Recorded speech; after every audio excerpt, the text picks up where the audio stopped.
Fifth chapter is aptly named as Karma Sannyasa Yoga. And going through the psychological development that we see in Arjuna, in the first chapter, which is called Arjun Vishada Yoga. Vishada is misery. And in that Vishada, Arjuna was pretty much screaming his mind out. But then his crying there, can you close the door on both sides? Because if the kids can hear us, I mean, if we can hear the kids, definitely they can hear us too. Thank you.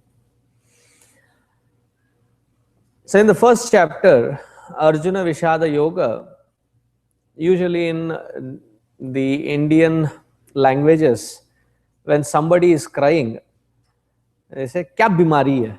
Kyun ro raha hai?" You know, it's almost synonymous to some kind of roga. That, don't cry. But then when Arjuna cries, it is not called Arjuna Vishada Roga, but it is called Arjuna Vishada Yoga. It became a good foundation for his yoga. What made the difference? When we cry and when he cried, the difference is we cry for the material, in the materialistic world, in front of everything that is nothing but just matter. Whereas he cried in front of the Lord, and his crying became a bridge in connecting with the Lord. It became Arjuna Vishada Yoga. But what he ended up crying for, there was no logic, rhyme or reason in his way of crying. To such psychologically devastated Arjuna, to rebuild him is the next few chapters, next 17 chapters. In these 17 chapters, the second chapter of Bhagavad Gita, how many shlokas are there? Open book question.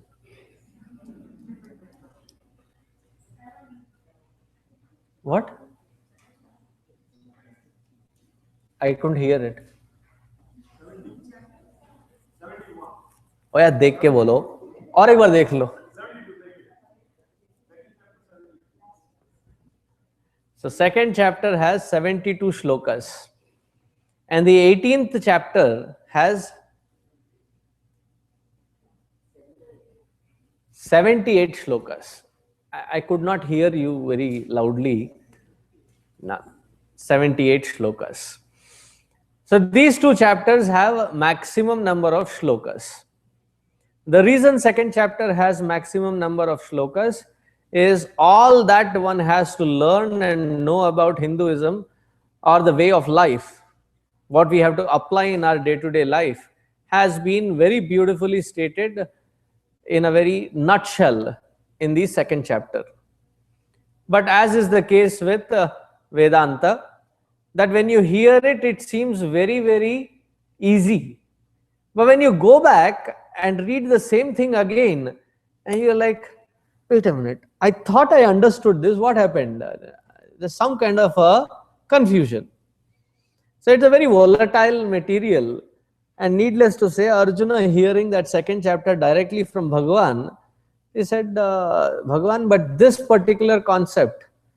So what Bhagavan does is all the concepts that he has spoken in second chapter, he takes each concept and explains it from the third chapter through the 17th chapter. Okay. In the 18th chapter is where he gives the synopsis of all that he has spoken from second chapter through 17th chapter again. Therefore, in the 18th chapter, we find many shlokas which seem to have a repetitive ring to it. Swadharme nidhanam shreyaha, and there's various such statements which seem to be repeated again in 18th chapter. It is because he is giving the summary of what he has spoken so far in the 18th chapter. So all the concepts that he has introduced in second chapter, he takes them one by one and starts explaining them.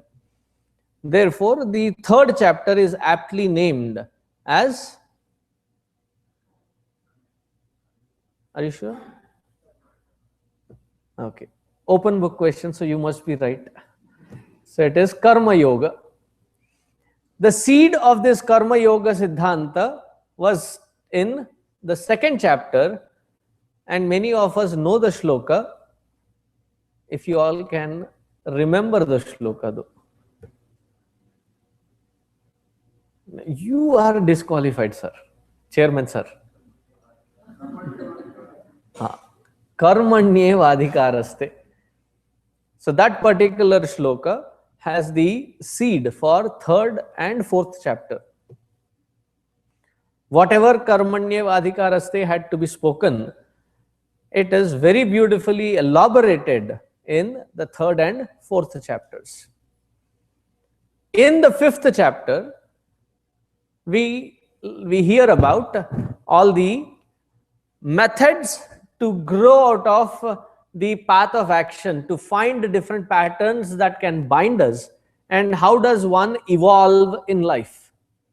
The process of evolution through Karma Yoga is explained. Therefore, it is called Karma Sannyasa Yoga. It does not teach you how to renounce action, but to find freedom in action rather than from action. Because many of us define freedom as the ability to do whatever we feel like, whenever we feel like, however long we feel like doing or not doing, as a sense of freedom. But Bhagavan defines in this particular chapter that it is not freedom from action, but it is freedom in action, within the realm of action. How does one find it? So that becomes the crux of this fifth chapter. We have very meticulously gone through Sankhya Yoga, Karma Yoga, and what is the fourth chapter? Jnana? It is not Jnana Yoga.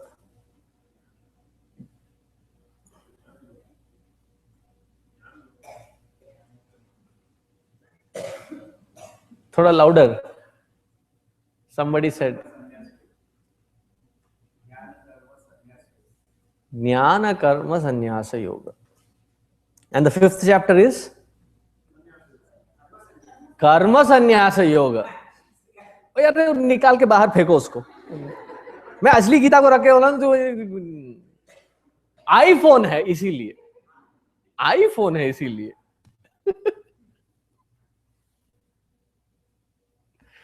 अहंकारी phone है ना, iPhone.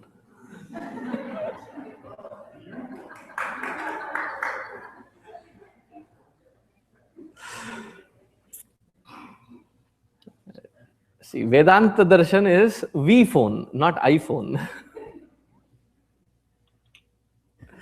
Anyway, so in this Karma Sannyasa Yoga, we learn about the freedom from freedom in action rather than freedom from action. And again, the texture of question that Arjuna is asking, we find a huge transformation from the third chapter to fifth chapter. If you go back to the third chapter, Arjuna's question in the beginning, again flip the pages, third chapter, there he says, he asks Bhagavan, Vyamishreneva vakyena buddhim mohayasiva me tadekam vada nischitya. He says, Bhagavan, I am not confused. You are confused. Vyamishreneva vakyena. With all confusing statements, you are trying to confuse me. If not, tatkim karmani ghore mam niyojayasi keshava. In this terrible act of war, why are you pushing me? So he sees his responsibility as being thrust on him rather than he recognizing and delivering it according to his responsibility. The same mindset or the same kind of question, but there is a reformed expression because the confusion is not yet gone in him. So he's asking a similar question, but now the mode of approach is little changed. So he says in the first shloka, repeat after me. Arjuna uvacha sannyasam karmanam Krishna punaryogam cha samshasi yachreyayetayorekam yachreyayetayorekam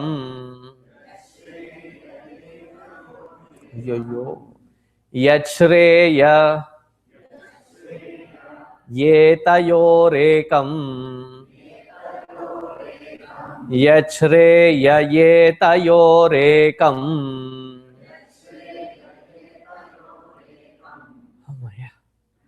That's what I was hearing was yachreyayetayorekam.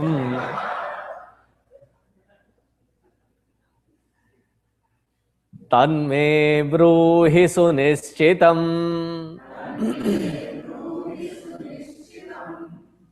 Says, now Arjuna comes with the mindset of being a kshatriya. Now what is the mindset of a kshatriya?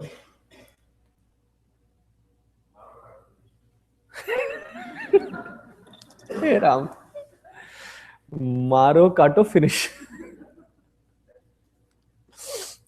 The mindset of a kshatriya is that they always have lived in a royal environment, sophisticated environment, and whenever he has sought for anything, the best of the best was provided. And even in life, when he had to choose in various situations, he always opted for that which is the best of the best. So he says, Bhagavan, it seems like I am still confused. There are two paths that you are seemingly indicating. Don't tell me this and that also. Tell me which one of these two paths is the best one. I'll take that best one. It's like one of these mothers called me up and said, Swamiji, you should speak to my son. We are aiming to make him a doctor and he does not seem to have focus.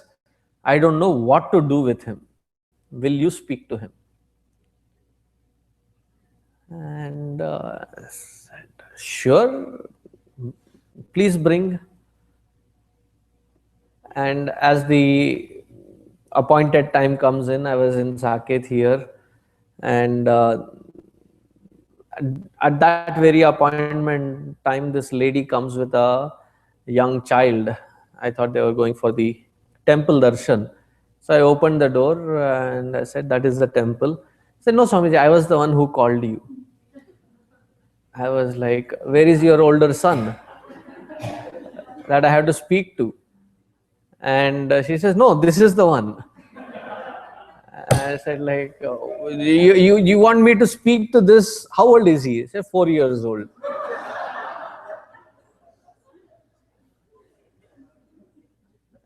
Had kar di. Limits for everything. You may be quite inspired to make your child a doctor. 4-year-old? And a complaint saying that a 4-year-old does not have focus. So show me which 4-year-old was like sitting, like, Siddhartha. They are like monkey without a tail.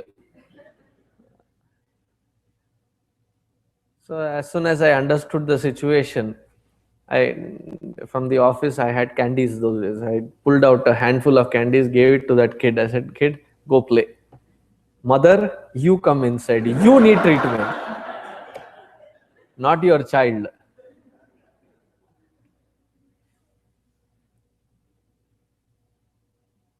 If someone were to come and ask me, is kindergarten better or med school better? So the question itself is wrong, right? You can compare apples and oranges and still they are fruits. You cannot compare apples and potatoes and say which one is better. If you have to get to the med school, you have to go through step-by-step process to reach there to be qualified to enter into med school. Right? Another example. How many rotis can you eat at dinner? Don't give me the answer of it depends. Average kitna khate ho? 4. Because I know what kinds of questions you will be having. What is the size? What is the thickness? Yeah.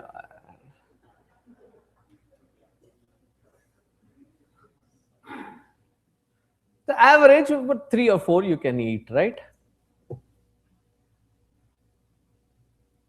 Can you eat the 4th one first?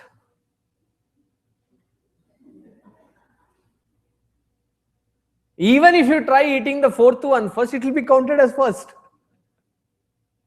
Right?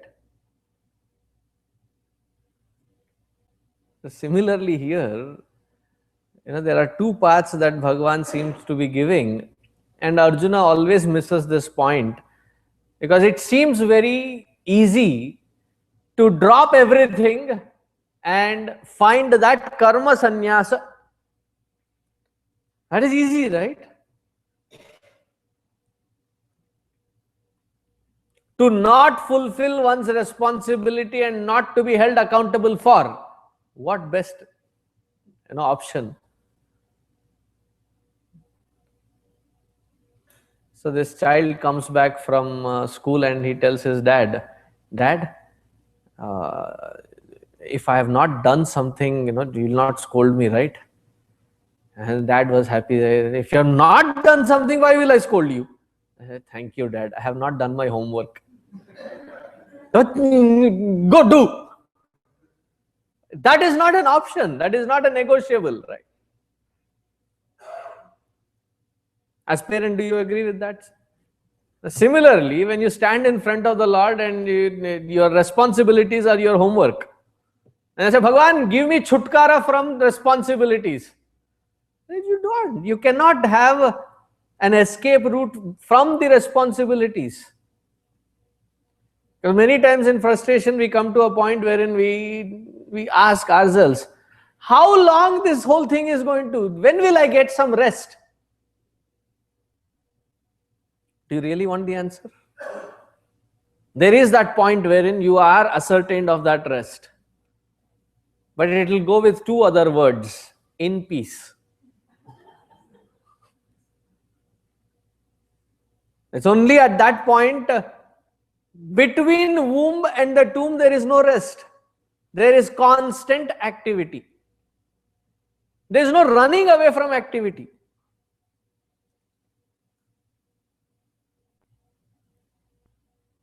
And you think by changing the color you will get rest? Please join. Because my Sunday starts at 7 o'clock, ends at 8:30 p.m.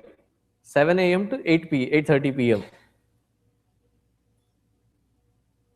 Oh, but you have Monday through Friday, Swamiji. You only work 2 days. The rest of the days you don't have work anyway. Anybody volunteer? 1 week.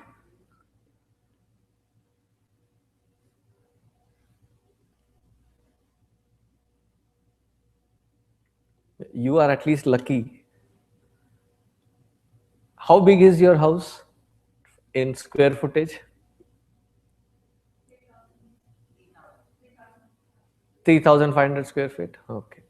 Average 3,000 to 3,000 square foot.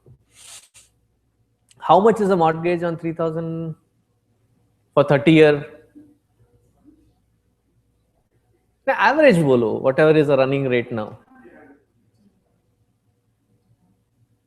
Per month.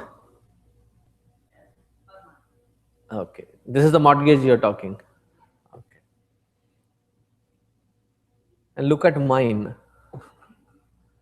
Saket is 15,000 square feet. Chitrakoot is 24,000 square feet. And Mangalam is 140 acres. And the mortgage so far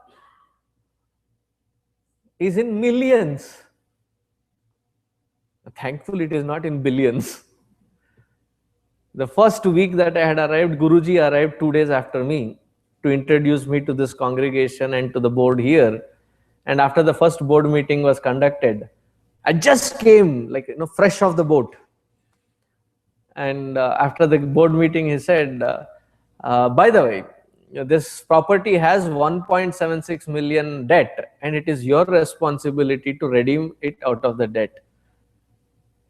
And I was like stuck in that place right here in that office. I was stuck in that place in shock.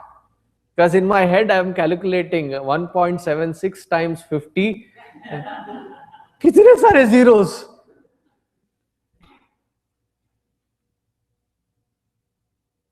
Whether you are a grihastha, brahmachari, vanaprastha or a sannyasi, what phase of life that you are does not matter. Activities and actions do not cease to exist until you kick the bucket. How many of you are above 70? Anybody here? Very good. Has the activity ceased to exist in your life?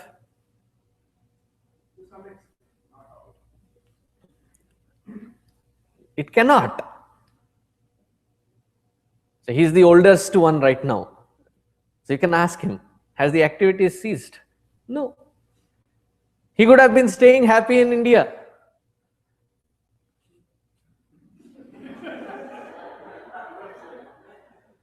Swamiji, don't go there.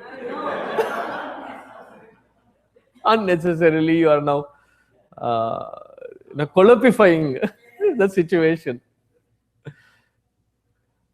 But then his responsibility towards seeing the children, grandchildren, responsibilities and the activities don't cease to end.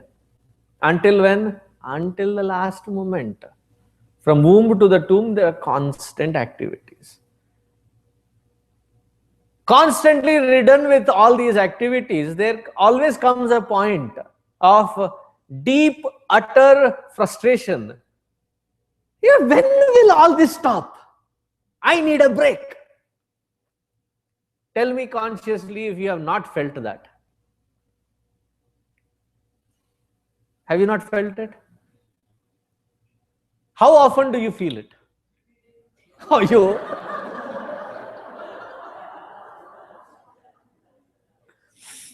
Just to get you to the idea that I'm not exaggerating it when I say that. There is a thought which is often repeated in our head. And Bhagavan here is trying to tell that, Bhaiya, that is a wrongful expectation. You are whipping yourself to misery every day. To expect that day when nothing is there and you are sitting relaxed, enjoying life on a seashore, sipping whatever you have to sip,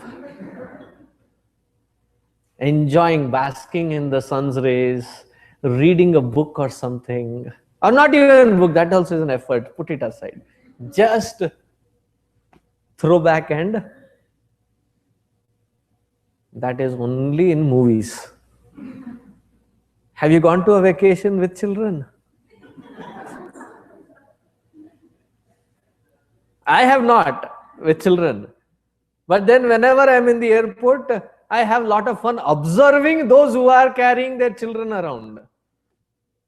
Yo. They want their own independence. They want their own suitcase. They want their own little roller that they have to get. And 2-3 steps, Mom, can you take care of this? After, can you pick me up? This is all fine. Suddenly they see something in the store. I need that. I need that now. And poor mom is juggling with her luggage, this little fellow's luggage, another little fellow in the armpit, and all the paraphernalia for this little fellow here. The size is small, but the package is big that travels along. And this the older fellow is throwing tantrums. That I want it now. And you look for the other half. Nowhere to be seen. And then you suddenly are frantically searching and texting, where are you? Oh, I was in this particular.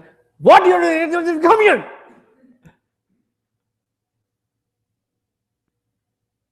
I'm not making it up. I observe. That's why when I'm in the airport observing, I put shades on, music on, and observe, so that nobody will see that I'm looking at all these things. And then sit back, enjoy. I don't need to watch soap opera.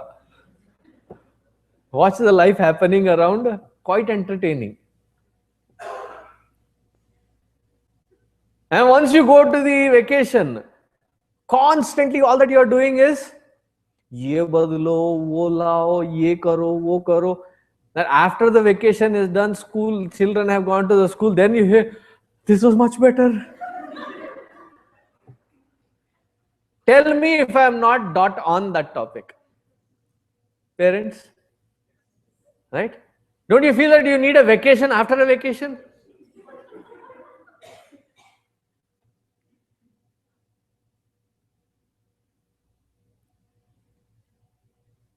There is not a single point in life wherein he is asking, Sannyasam karmanam Krishna, when will I be able to abandon everything? Because that seems to be really ideal. That is what I earn for. Because this karma and everything that you are pushing me to perform seems to be very elaborate, time consuming. I want to go there first.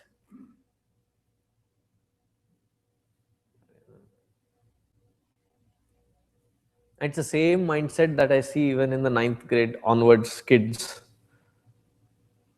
When I ask them, what do you want to become? What do you aim for becoming in life? Their generic answers are, I don't exactly know what I want to become, but whatever I do, I want to earn big, retire by 40, and then enjoy life.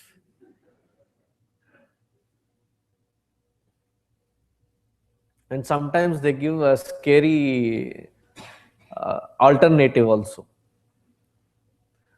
They say, Swamiji, in top 500 Forbes list, what do you call them, those companies? Fortune 500. About 60% of these companies, those were established by the people who have dropped out of school, dropped out of college, dropped out of university.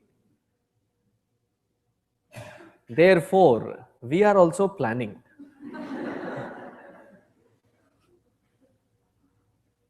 Because there is not much of creativity in the education system. We want to explore out of our garage.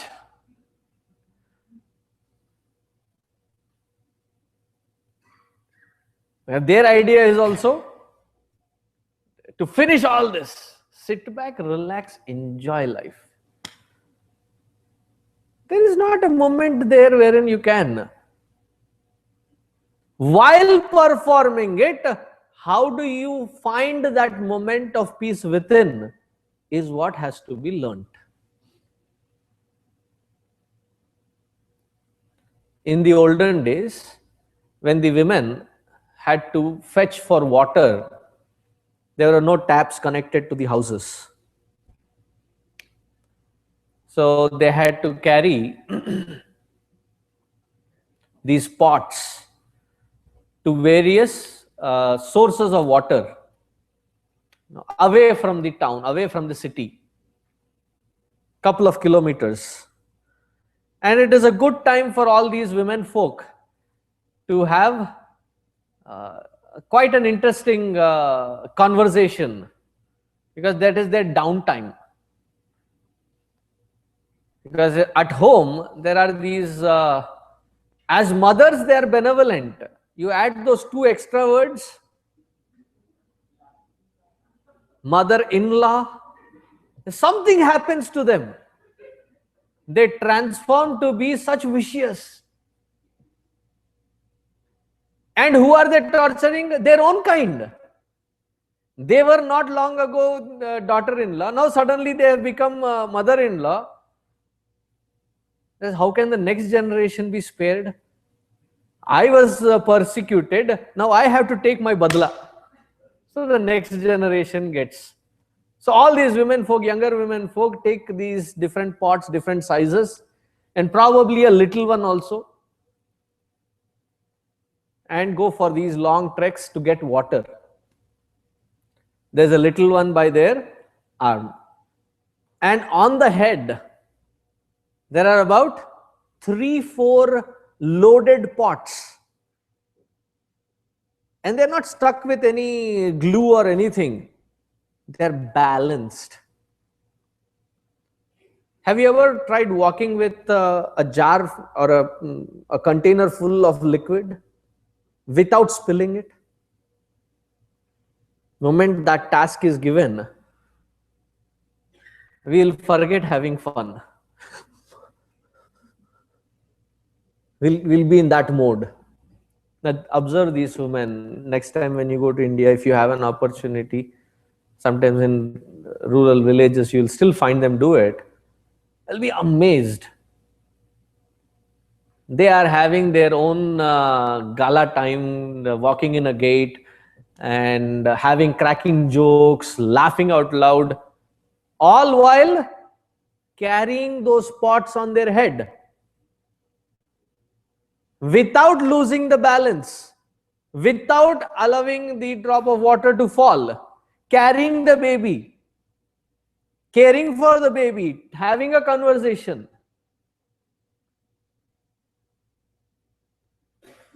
That is the balance that one has to strike while in the action.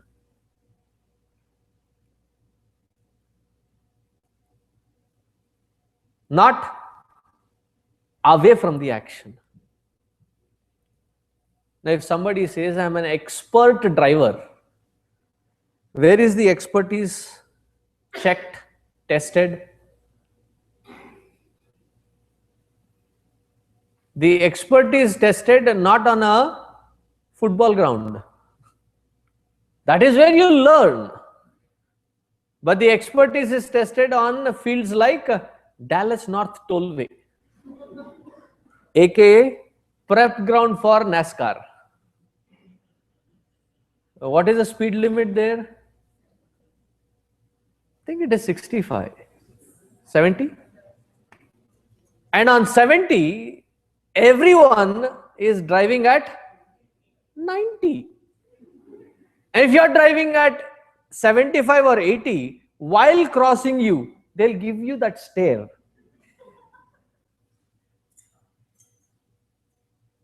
And if they are not that very pleasant, they'll give you some mudras also.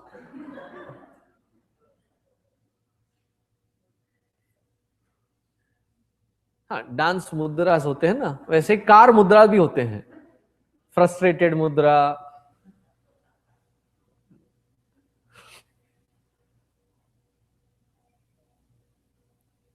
While driving there, if you have to take a sip of coffee, do you pull over the curb, take a couple of sips, and then get back into the highway again?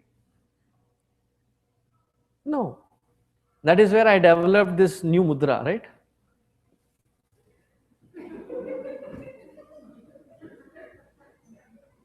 What is this mudra? US car driving mudra. Patented, all royalties forwarded to Swami Sarveshananda Saraswati. What is this? What is this? And what is this? What? What?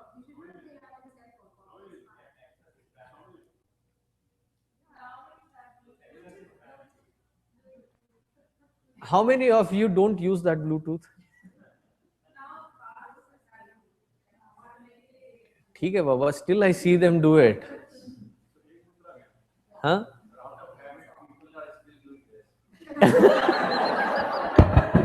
Probably.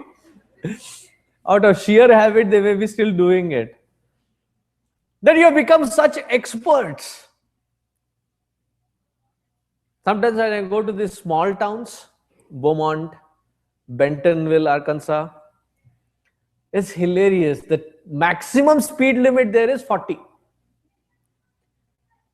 And in that 40 speed lanes, when they have to move from one lane to the other, they'll give the signal for 5 minutes and then wait for 2 cars distance in between the front car in that lane and themselves, and 2 car distance between their car and the car behind them, and then slowly move into that lane.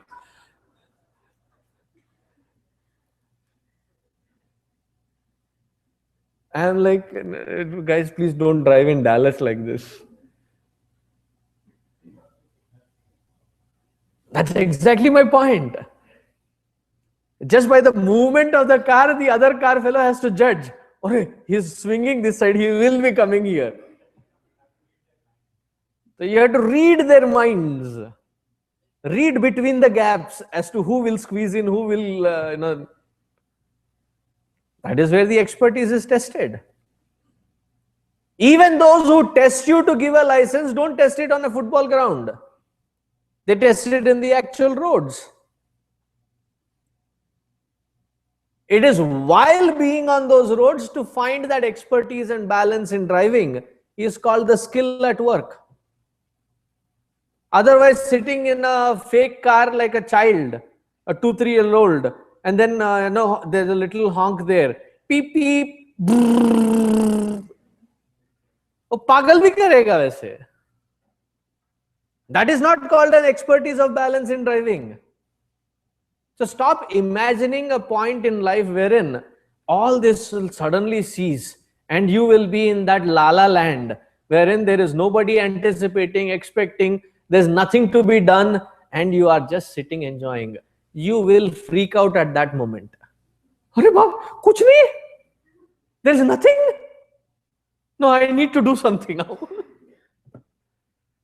When that moment also comes in your life, do you think we are equipped enough to enjoy those moments? No. I am bored. Why? There is nothing happening in my life. Therefore, sit in front of those TVs and watch. क्यों किया ऐसे? क्यों किया ऐसे? क्यों किया ऐसे? क्यों किया ऐसे? क्यों किया? The same stupid dialogue in 20 different angles. The Indian soap operas we watch, and these people are glued to it.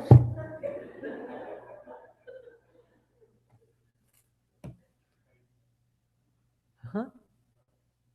And crying also.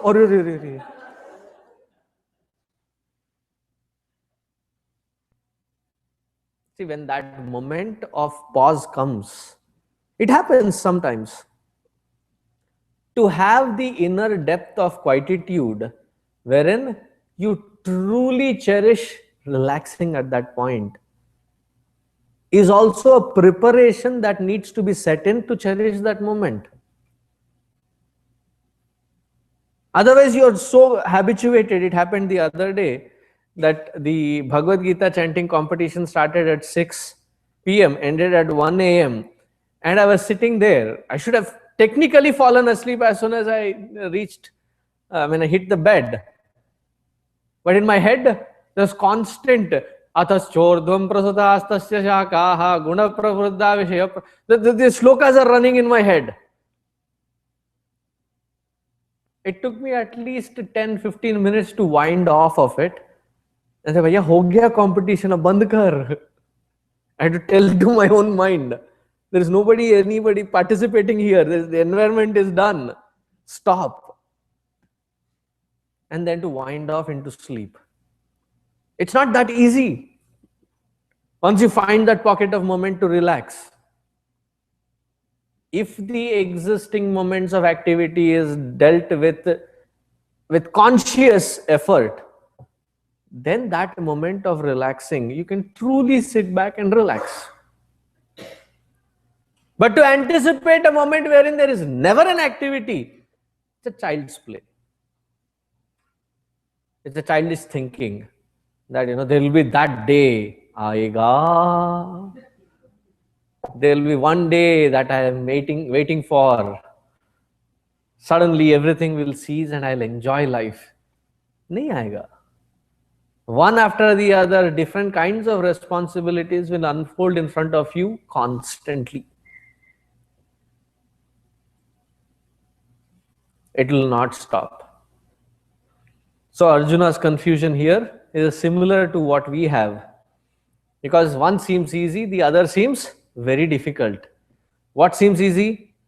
To drop all these responsibilities.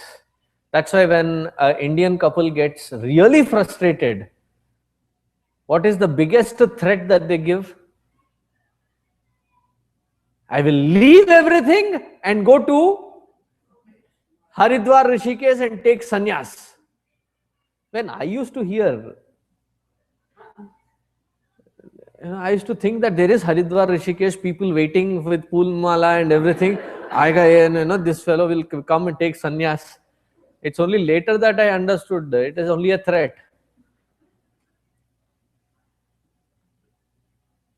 Yes, it appears that taking sannyas and giving up all these things, it's an amazing life. You have to do nothing.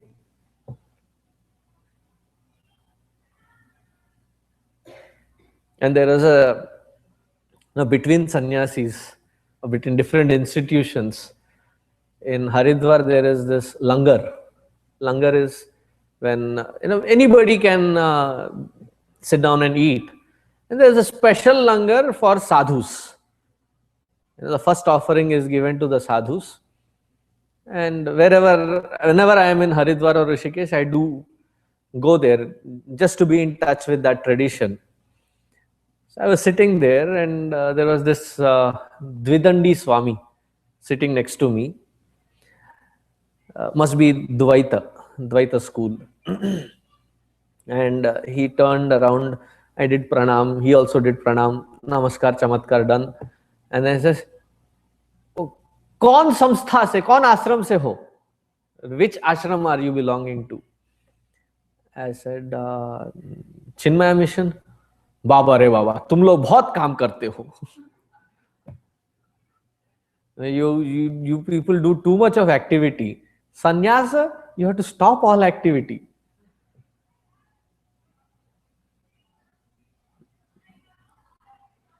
See, even to such a person, eating is an activity. Langar pe baitho, kaam to kar rahe ho na.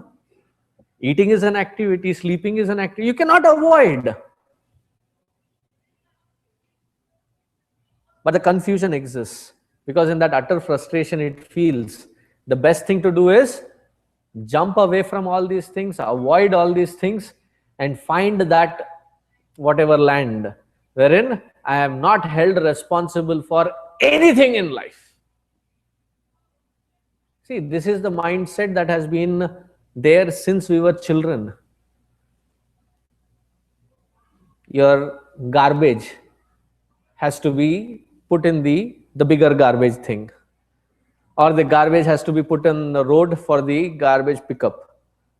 And you ask your own children, hey kids, tomorrow is the day, go place it there. And you don't specify which one of the kids has to do it. And what is the dialogue happening between them? You do it today, I'll give you my share of ice cream. I did that last time. Now you go do it. Don't they? From that age, from the garbage, till today, this age, responsibility. Now, what is the art? How can I shove my responsibility into someone else's plate so that I get the benefit of it? नहीं होता वैसे. So Arjuna's question is about that confusion. Now, how does Bhagavan Krishna answer that? We'll see it next week. Om Shanti Shanti Shanti Harihi Om Shri Gurubhyo Namaha Harihi Om.